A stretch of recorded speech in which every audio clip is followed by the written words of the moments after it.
সেনাপতি শুনে অবাক। সেনাপতি হুজুর, এই কি করেছো আমার রাজ্যের হাল? আমার রান্না করা বিরিয়ানি খেয়ে তুমি করেছো কি হাল? এখন আমি ঘুম থেকে উঠে কি খাবো তোমাদের বাল?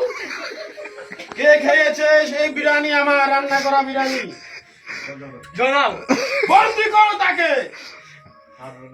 পারবে না মহারাজ। কেন পারবে না, কেন পারবে না?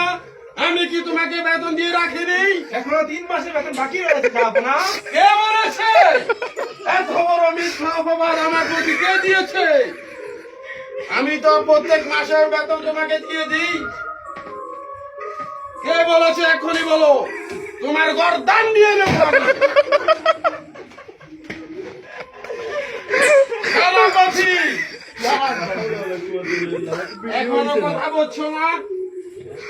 কে বলেছে তোমাকে মিথ্যা অপবাদ আমার প্রতি দিতে? জয়নাল দিয়েছে।